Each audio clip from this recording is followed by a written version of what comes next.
The last time I saw you, it was a packed house, literally hundreds of people at the Chateau Lacombe Hotel in Alberta's capital city, as you and your colleagues put on another incredibly successful political action day, followed by the MLA dinner. I was honored, as I have for, I don't know, feels like 10 years now, to participate on your media panel. But this is a full day that you and your team put on to basically tackle a whole bunch of different issues impacting business, and to understand the politics behind it. How did you feel at the end of it? Yeah, I just really excited about, we were sold out, completely sold out. We've had about 330 in the room, so a little bit oversubscribed, but just really happy with the turnout, happy with, just the engagement of government. So, the premier was there. I must say, it's not often you go to an event where the premier is one of the last people to leave the room. So we were really excited at her level of engagement. Everybody who wanted a chance to speak with her was able to do that. We had 13 ministers in the room. So again, just fantastic opportunity for our members to really get in front of the ministers, get in front of their MLAs, and have frank conversations about what's going on in their regions in the province.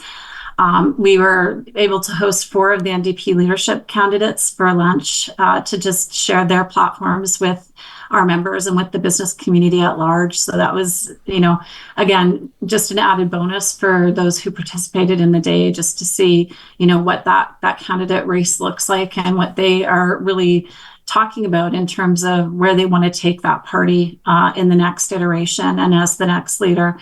Of course, you talk about the media panel. It's really funny, Ryan. And again, thank you for participating. You're always such a valuable contributor. But I heard after the fact that a lot of the people that attended would have liked to have you speak, or have you guys go for 2 hours versus an hour, like to extend it just a little bit longer, because there's so much valuable information that you and Jen and Graham shared. So, yeah. Great presentations by Lisa Bitton, who really talked about what's going on with the industry, the oil and gas industry in the country. Great economists from Alberta Central, Charles St. Arnaud. And then we had just a fantastic LNG panel. So we were able to have Dale Swampy, who's the CEO of the National Coalition of Chiefs, Ted Bauer, who is with the Alberta Indigenous Opportunities Corporation, and then Joel Graham, who's with TC Energy and was critical in the Coastal GasLink project. Just really talking about what is the significance of LNG, especially to Alberta, but more broadly to the nation, in terms of how we can help reduce global emissions, how we can engage in true economic reconciliation with our First Nations, and, just what is that shared prosperity all Canadians can realize from LNG and our ability to export. Okay, I want to touch on a couple things. Number one, that media panel, it was me, Graham Thompson, longtime political columnist, and Jen Gerson, who I think does a great job. The most fun part for me, number one, it's Chatham House rules. So for anybody that isn't familiar with that, it means that what's said in the room stays in the room. So it kind of creates a bit more of a free-flowing vibe. People go behind the scenes. People tell tales out of school. It's quite entertaining. What made it particularly fun is that Jen had recently written a column about my Trudeau interview, basically saying that, and I'm summarizing, she didn't think it made any sense for Trudeau to talk to me. So we had a lot of fun up on stage litigating that briefly, but I thought that she was fantastic. Graham is obviously a wealth of information. Let me ask you, though, to credit your team, you get the premier in the room. That's great. It takes a lot of planning. Obviously, you're a credible organization, so that's going to happen. But to get 13 ministers in a room together, that's bonkers. Like for your members to have, I'm just saying, I want to pump your tires for a quick second. For people to have access to 13 cabinet ministers at one time, that's wild. It is. And, we're just so appreciative. I must say, and I've said this, I think, on your show before, but we've just had such a high level of engagement with this government and our ability to actually get in front of the ministers, be actually, actually have that opportunity to talk about our policies, talk about, the results of the research and the data that we do with our business community. And I think this is just indicative of that, is that there are high level of engagement and appreciation for the work that we're doing on behalf of our members and the businesses in the province. Okay, I want to transition, because I would imagine, I mean, you said premiers there answering a whole bunch of questions from a bunch of people based on the news cycle. I have to imagine that some of those had to do with liquid natural gas, with LNG. Maybe we'll transition, or we can talk parallel lines here from provincial to federal politics, but obviously a relatively high profile visit from the Greek prime minister added to that conversation around what a lot of people believe is a really, a lot of people are really bullish about the potential of Canadian LNG exports. Does the Alberta Chamber have a specific articulated position on this, and what you'd like to see, what you think it'll take to get a good deal done? Well, I think it's more of, the Canadian government, so this is the third head of state in the last 18 months. So we've had Germany, we've had Japan, and now we've have Greece. And Greece, by the way, have just been putting infrastructure in place so that they can actually accept LNG exports into their country, and are really, going forward aggressively in terms of trying to get these resources into their nation. And it's our government is not even acknowledging these opportunities, and continue to focus on policies that are not having an impact. And if they are having an impact, it's very minimal on global emissions. And really, even obstructing, I'll go so far as to say obstructing our ability to really maximize on the resources that we have in the province of Alberta, but even the resources that we have across the nation, which could really have an impact on reducing global emissions. And, I say all this because, again, we're not in a position that we shouldn't be looking at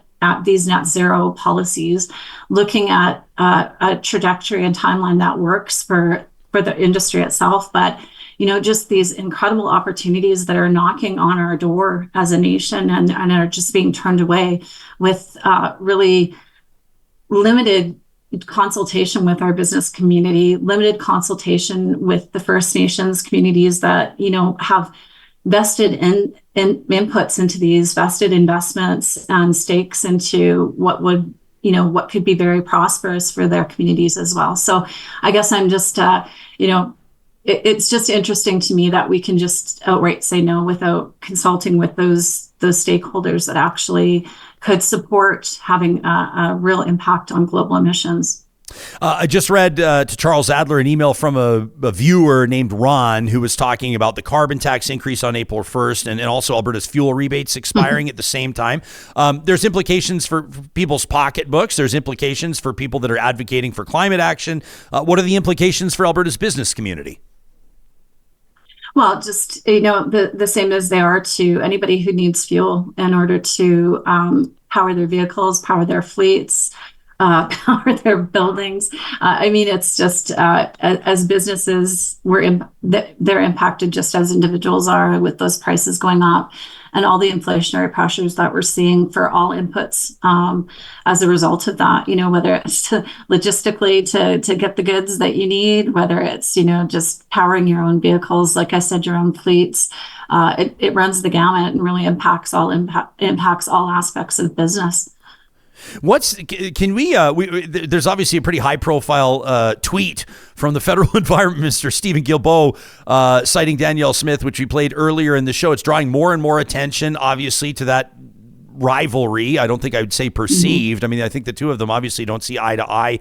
An open letter, I'm sure you've read it, released by the Calgary Chamber of Commerce just a few days ago, March 27th, calling on the feds and written to Minister Guilbeault to withdraw the oil and gas emissions cap. This is from the Calgary Chamber. You're the president and CEO of the Alberta Chambers, obviously many, many members there. But how strongly do you think that this position would resonate among your bigger membership base? Very strongly. We signed on to the letter as well as the Canadian Chamber, almost 20 organizations representing various industry stakeholders. And really the letter to Minister Guilbeault is just really calling on him to take a look at this, because It's not taking into consideration the impact it's going to have on investment. It's not taking into consideration how it creates economic uncertainty. It's punitive, really, at the end of the day. And it's not capturing the fact that we've actually reduced our admissions by 24% from 2012 to 2021. It's not taking into consideration the fact that this can actually impact the sale of TMX itself if it goes through a valuation process where this cap and trade is in place. It's not thinking about incentivization on other reduction strategies such as CCUS. And again, just not taking the industry into consultation when they're talking about some of these broad-reaching policies that are going to have a really negative impact. Federal budget comes on April 16th, pretty much 2 weeks from when we're talking, and there's a ton going on.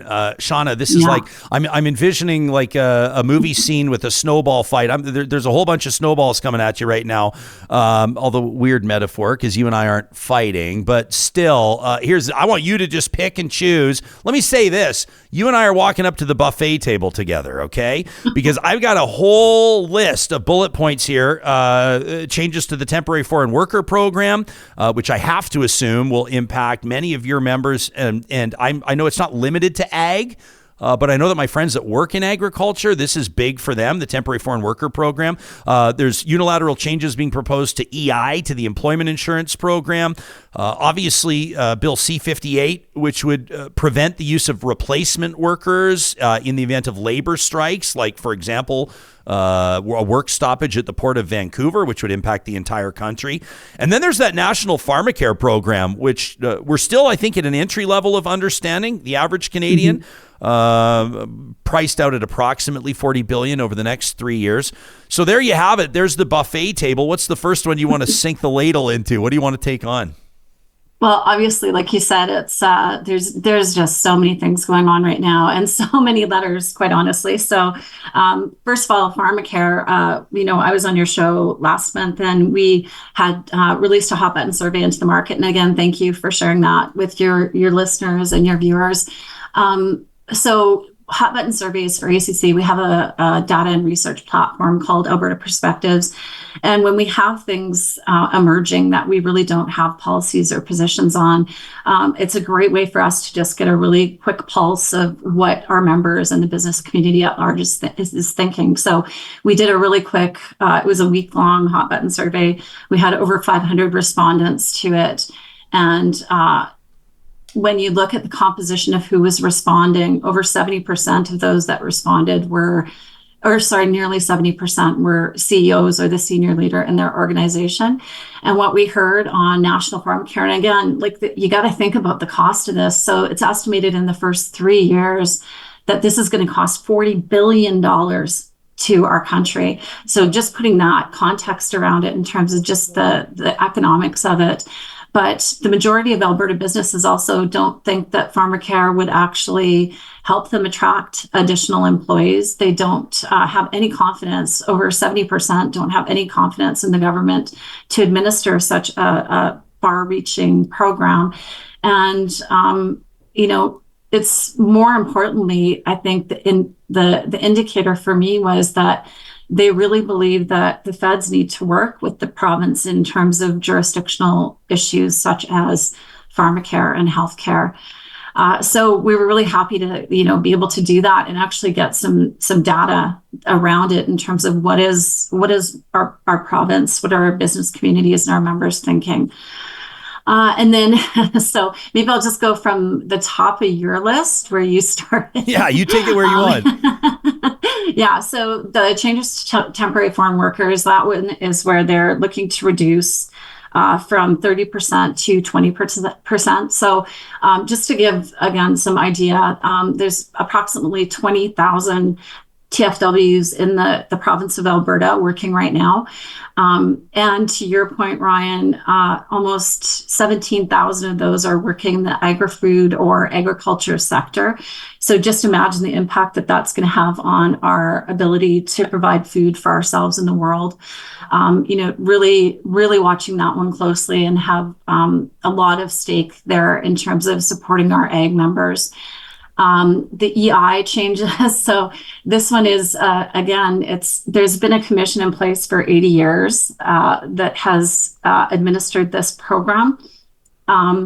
We saw this during COVID the reason the commission is in place is because there's no tax dollars that go into EI.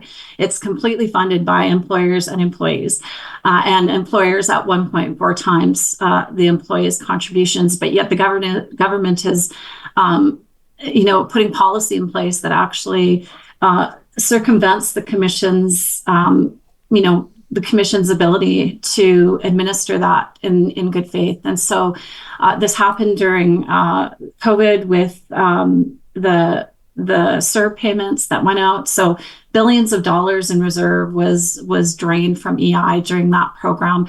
Again, without any consultation with the commission itself. Now what's happening is they're looking at putting policy in place that would have parental benefits extended beyond the 50 weeks. So again, it's differential treatment for one group. It doesn't take into consideration those who have involuntarily lost their jobs or have had to take EI because they're sick or ill.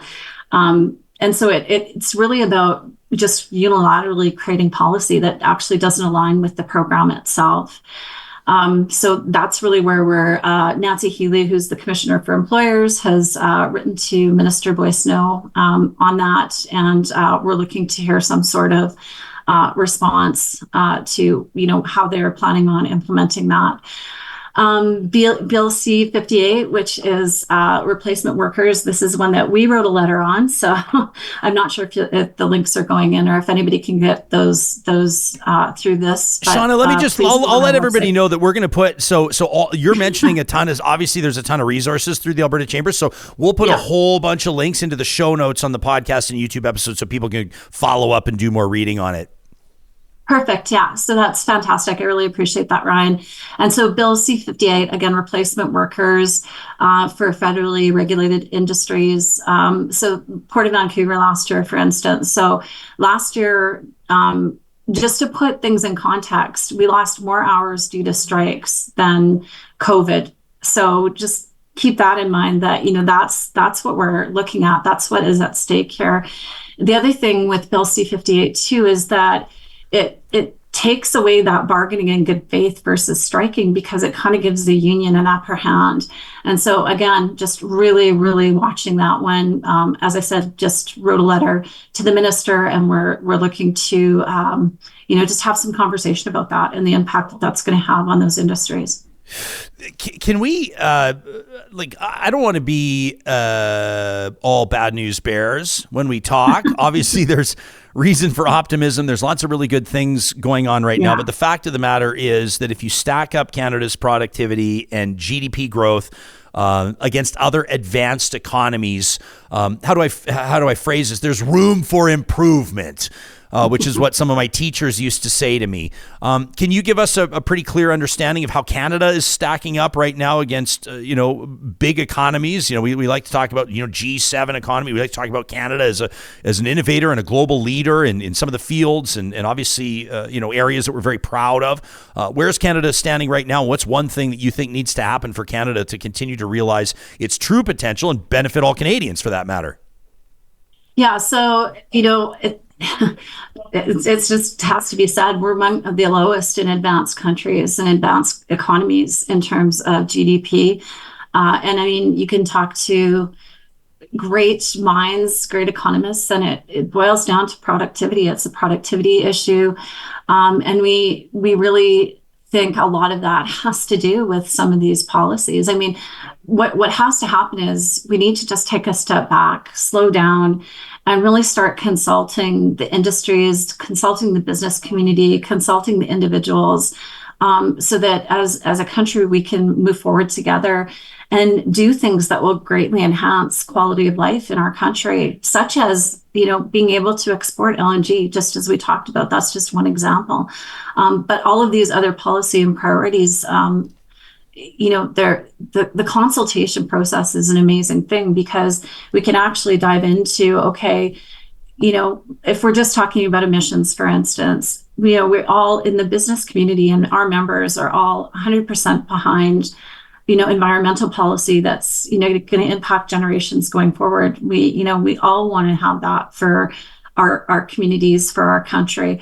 But we have to do that in a way that's not punitive. We have to do that in a way that's going to continue to see our economy be prosperous, be resilient, and be able to support these future generations. So it all has to be balanced.